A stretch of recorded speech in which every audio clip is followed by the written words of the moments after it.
Hello there, I'm Ari. This is Remote Pilots Australia, and this is something I haven't done before. This is an opinion piece. So, if you're not particularly interested in my opinion, now's probably a pretty good time to leave. There's no reason why you should be, but if you want to hear what I think, I'll tell you. Now, I'm Australian. I'm pretty irreverent. I don't care much what people think. I call a spade an effing shovel, and that's what I'm here to do today. I want to address a recent happening on the YouTube scene amongst the community and some things that have recently been coming to the fore. I'm fairly new in YouTube. I've been here about 3 months. I've been using YouTube to get information for many years, but only streamed for the first time and got involved in a community 3 months ago. So while I'm not exactly an outsider, my perspective may be a little fresher than those of you who've been for a long time working here. When I joined, I was a little bit silly. I got stars in my eyes. I came along and I first lobbed up in a pretty well patronised drone channel, and the people were lovely, and they still are. But, I was convinced, or I convinced myself, that this was a 1 in a million community where everyone was positive and no one said the wrong things. Of course no, and I should have known better. I've run very large games communities, I've been online a long time. But I chose to fool myself, and in the last few weeks, of course, I've had an awakening. Now I'm going to address this situation that I've seen come to the fore. It might seem to some like I'm trying to jump on the coattails of this. I'm not, and I really don't care if they think that. And then I'm also going to talk about what's been happening with my friends. I'm going to mention a few people by name and reference a few others who everybody will know who I'm talking about. And as is my way, and those of you who know me, none of this is said with a negative intent. I don't do that. I don't play that game. And I think that I'm just starting to be believed. I noticed that Andrew, r.p.a.s Studios, was upset this morning. And those of you who've seen his last video post will know why. I don't know the other channel or the other gentleman involved. And quickly covering it, he had a gentleman make a stream. His point of interest was sub for sub, and he used a very, very blatant example by copying Andrew's stream and substituting a few names here and there. He would like us to believe, he's commented since, that he didn't directly reference Andrew. Well, maybe not, but convince yourself of that, sir, and then come and work on the rest of us. I don't know you, but I went and viewed the video in question before I made an opinion, and it's blatantly obvious. Now, this gentleman is telling us that we should not sub for sub, and he's telling us what is good and what is bad. Well, let's talk about sub for sub first. Some people like to call it networking, supporting your channel, whatever. To me, it's all names are to some degree interchangeable. And I want to know, why do we see this as a bad thing? YouTube, it's against YouTube's terms and conditions. Well, me, oh my. In the years I've been watching YouTube, those terms and conditions have changed countless times, to the point where I don't know what they are and I can't be bothered reading them. YouTube will not succeed in stopping this, and already all they succeed in being is hypocritical.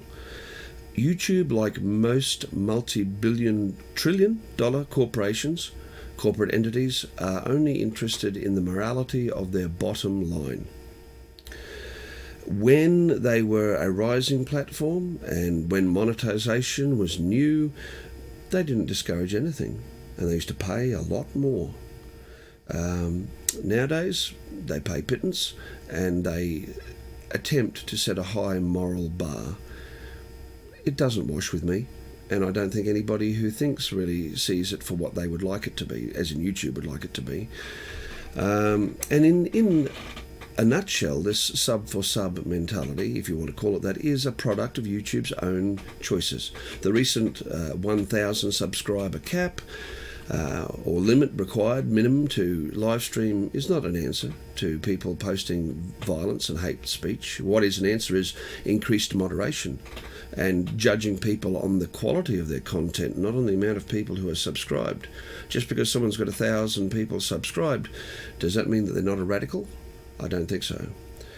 On the other hand, we have people with less than 1,000 subs who will probably never reach 1,000 subs, who have a very valid channel with content worth watching. Not everyone's a superstar, and they have a need to live stream because of the platform that they're broadcasting the content. But this new policy is punitive to them. So, sub for sub, support, networking, whatever you want to call it. I don't have a problem with it. And I'm first person to say, and you might call this sub for sub. I don't. This is my perspective. And in the end, for all of us, what matters in life is perspective. We all tell the truth from our perspective. Truth is mostly subjective, not in some things. In some things it's absolute. Either the cat peed in the corner on the carpet or it didn't. But each of us sees reality in a different way. As far as I'm concerned, if somebody takes the time out to sub to my channel, I'm going to assume that there is something about my channel that is of at least a little interest to them, and they want to check me out for a while. Now, I was brought up by a man who was born in 1908. I have fairly old world values. I believe in manners and courtesy. If someone subs to my channel, I will sub them back, and not just for the sake of sub for sub. I feel that if this person's interested enough in my channel to sub there, I want to check them out, and I don't have time now, it'll be later. So if I sub them, I can find them. And generally I will tick the bell. Now later on I will decide on the basis of what I see from their channel whether I wish to stay with the bell ticked or subscribed. If they're a good person, if it's a good channel but not generally my mainstream, I'll stay subscribed but I'll untick the bell. If I have nothing in common there, then I will unsubscribe. Okay, so maybe you might say I sub for sub. I don't. And that is true. As Andrew calls it, it's networking. And he is not always, in my opinion, on the money, but here he is right on the money. Anyone who doesn't network and wishes to grow a business or a YouTube channel is silly. Okay? And this sophistry by YouTube and some channels of trying to ban it is just that. It's smoke and mirrors. I don't have a problem with it. And anybody who's being real, anyone who calls a spade a shovel, knows what it's all about. And what did YouTube expect? So let's move past that. Also, now let's reflect on the situation that got Andrew upset, because I don't know Andrew incredibly well, but I know him well enough to know that he's a fairly laid-back sort of guy. Both he and Ixania are lovely people. I don't patronise their channel a lot. Okay, let's put that right out there for a start. I'll tell you for why. Theirs and a couple of other channels I find it difficult to watch for long periods because I suffer from the stimulation, the audio-visual stimulation makes me motion sick. I don't know if anybody else suffers that, but if I watch it for half an hour or so, I start to feel nauseous. The loud noises, the wheel, the lights, the people, the echo, it doesn't work for me. And it's surprising because I've got a Master Mariner's ticket. I've been at sea many times, but I don't get seasick, but this makes me sick. So, but I do, they're great people. And one thing I know about Andrew and Ixania, they support other people in the community. I can think of one YouTuber who you drone people will know very well, who is renowned for very, very live, vivacious broadcasts he's just a character, you know who I mean, for the love of God. Now, his whole channel revolves around the ability to live stream. He is at his best when he's live. He didn't have 1,000 subs, and he probably still wouldn't if it wasn't for Andrew bringing attention to this man. Okay? He does good work, and he's not doing it just for sub. I am convinced of that. And in the end, who is anybody, and this is referring to what I'm about to move on to and to the situation with Andrew and the other gentleman, who are we to tell somebody else what they should do? Really? And that's what a lot of people do. They tell you what you should do with your channel. Do you know what you should do? You should do whatever it is that makes you happy. Here on YouTube as everywhere else in life, it makes Andrew and Ixania happy to facilitate networking. Okay, the drone hub, Roger is happy to make a platform for the various different disciplines of droning to meet and discuss their interests. Everyone has their own shtick, if you like, and that's what you should do. And I'm not going to criticise you. Do I agree with all of them? No, of course not. But I have respect. And this is where we're moving on to the next thing. I have a lot of friends, YouTube friends. Now, you might want to differentiate them from real friends in life, but I'm not sure that there is a big difference. They certainly are meaningful in my life. They each follow their own thing. Now, I have a friend, one of my earliest YouTube friends, who has made the decision to go upscale with his YouTube channel. He's working on his r.p.a.s layout and banners and graphics and so forth. And is it for me? No. Not at this point in my YouTube life anyway. Do I think he should be doing it? Who cares? What I think is not relevant. What he should be doing is what makes him happy, and it's making him happy. So he has my unadulterated support. And where has that gone in these days? Where is support for the people that you like or love, unconditional support gone? I see parents who don't have unconditional support for their children, and I can't understand that, and I certainly can't understand it here. Support the people that you support. Those that you lend them the justification, the authority of your presence. You go and watch their streams, you comment on their videos. Support them. Don't do it half-heartedly. My friends have other friends that I am not so well disposed to, and some of them are not well disposed towards me.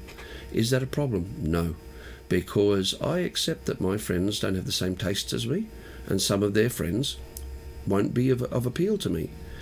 And they know I think that, and they accept that, and I accept that they have these friends that aren't in my mainstream. And that my friends make sure that those friends know that they've got to tolerate me. Live and let live. I'm a human being. I have my own opinions, and in private chat to some of you, I might voice those opinions carefully. And I suppose that one day somebody will get annoyed with me and they'll betray my trust and they'll say, oh, Ari said this or Ari said that. I'll deal with that when it happens. I'm sorry. And when it happens, I hope people will remember that, like them, I have my opinions. I never intended for it to go public. And is there a difference? Yes, there is. We all think what we think, but it's ingrained into us. It's inbuilt, our upbringing and our values. We can't really help what we like and who we like, but we can help what we do with that like and that knowledge.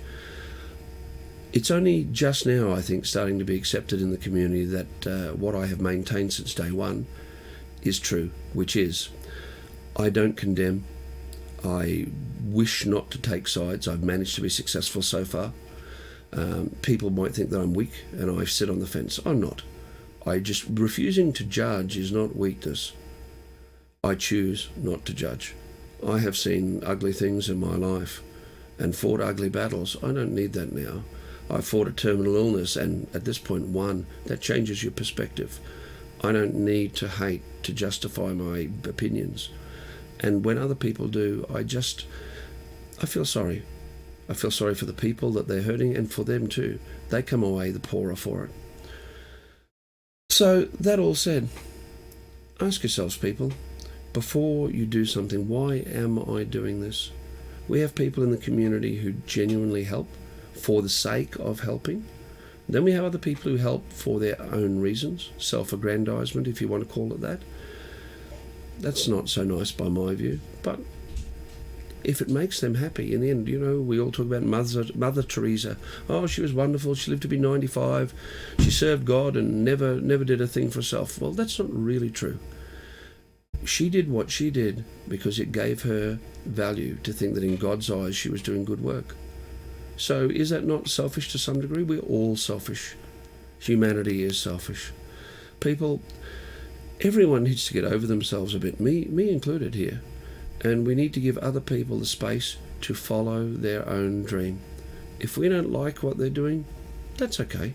But why do we have to tear them down? Why do we all, as a race, why does humanity have to build themselves up at the cost of tearing other people down?